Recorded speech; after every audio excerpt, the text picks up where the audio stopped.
Do you think that you could give us a little sample of your Batman voice? Wow, you're starting with that? I figured why You're not not? even going to butter me up? Buy me a drink? Are you Nothing? your favorite Batman? You've already got a drink.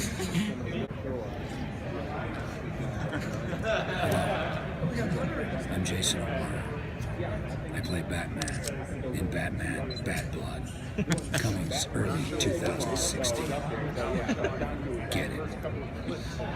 That's awesome. You are right. He is a pretty insidious character, you know? You are right. He's almost like a villain, you know? Can't negotiate with him.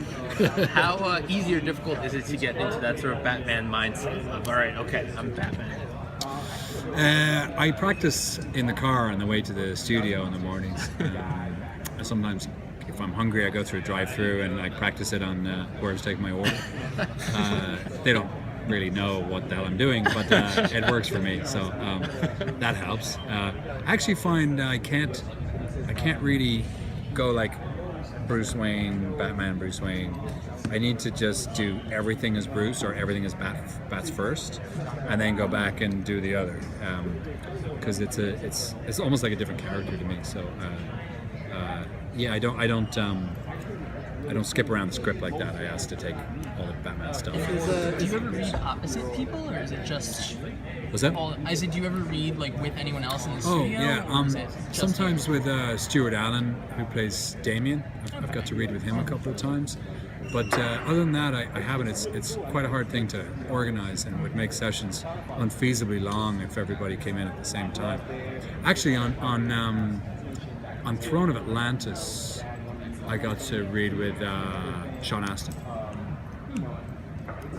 Do you find that an interesting challenge to not have somebody opposite you, and that it makes you get more into the character in It's some way? it's a little strange at first, but you sort of get used to it. And actually, after a while, you'd start to feel a bit odd that there was someone in the studio with you, believe it or not. And honestly, like I was saying before, it's when you come back and do that second session of ADR and you see the assembly of the film, some of the animation's still rough and some of the voices and effects are still rough, but you're able to see the filmmaker's vision. We're also able to hear what the other actors are doing with their characters, and that gives you a chance to make adjustments and change it up before the finished film. So yeah, it's all part of the process. So no, I mean, you mention it now, and I think actually it'd be kind of weird for us all to be together. I mean, some animated movies, like big budget animated movies, they get all the cast in together, and I think sometimes it can be interesting because it allows for overlaps and a little more natural kind of a feel to it. But the budgets are tight on this, and the quickest, easiest, most economical way to do it is by getting us in individually. Is Batman difficult on your voice? It can be. Not at all. You better get you a soda quick. Not at all. I'm totally fine. Initially, it was because I was forcing it, and it took quite a bit of work and some experience to find a way to do that without pushing. So now I can do it without straining my voice in a safe way, and it's the way I can repeat it. So I think that's all part of the sort of development process that I've experienced over the last few films, and I think it's getting more real, more natural, and more nuanced as we go. At least I hope. I mean, I don't know. As since you've worked on a couple of films, do you have like a favorite that you enjoyed working on more so than the others? Or have they been all about the same? Yeah, that's a good question. No, there's definitely been some more than others. I think I've enjoyed the Batman Damien New 52 movies more, probably because I've had more to do than in Justice League. But there's a Justice League, talk of a Justice League kind of coming up, which would be really cool.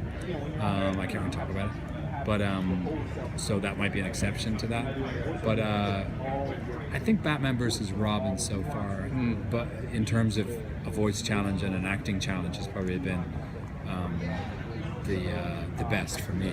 After voicing Batman for a while now, I'm just wondering, like, where did you get the idea for your own voice? Because it is kind of different from ones that we've heard before. It's different than. I'm glad you're saying this. Keep talking. Yeah, it's He's winning You're some definitely points. getting warm. Yeah, no, but like it's completely different from what we've seen before, and I was just wondering where you got that from. Yeah, because it's a completely original kind of thing.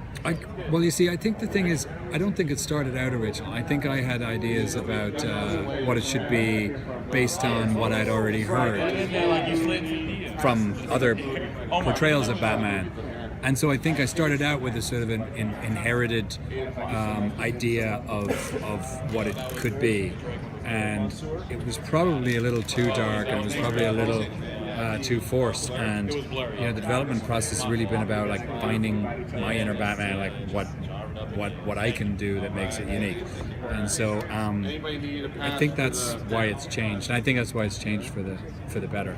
I was watching Bad Blood, and I was actually pleasantly surprised about the differences now that I found between Batman and Bruce, which I wasn't that pleased with initially.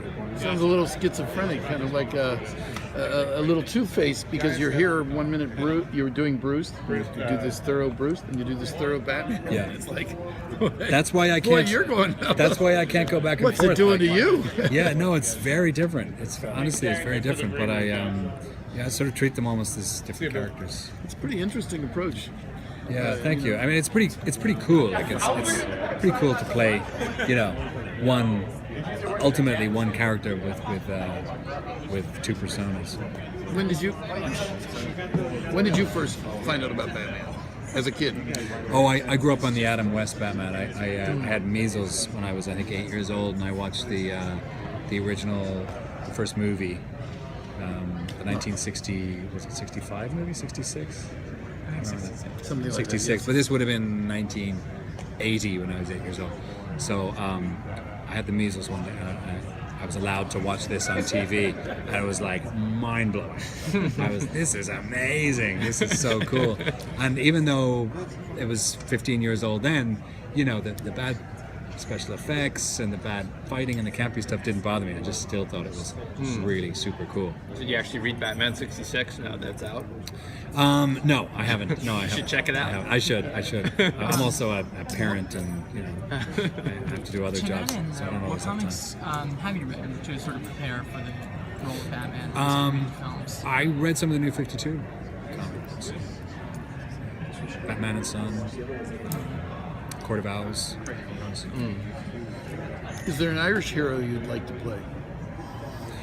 I am fascinated by Cuchulainn. Have you heard of Cuchulainn? No, but Brian Boru, I was thinking of. Brian Bruce cool. Brian Bruce is a real guy. He's like a superhero. Well, yeah, but he was real. He really existed. Whereas Cuchulainn is like a Mythological figure, and arguably, other than perhaps the Greek mythological gods and those guys, you could argue that Cuchulainn was the first superhero. So I've always wanted to do something about Cuchulainn, but it's a tough sell because it's Irish and it's it's set in the DC universe. Not in the DC universe. That's none of the DC unit. But what was that 2000 AD character? You mean Judge Dredd? No, but it was a 2000 AD character. It wasn't Satan. It was do you remember? He had a massive axe. Oh yeah, I remember, but I don't. I can't think of it now. Sláinte. Oh, Sláinte. That's a good Irish. Sláinte was based on Cuchulainn. Oh really? Yeah. So that idea of the great Irish warrior who could have this warp spasm when he fought and stuff like Incredible Hulk. Yeah, it all comes from Cuchulainn. There you go. Very cool. All right, he's taking you away. Now the last one didn't focus properly. So Okay. we'll do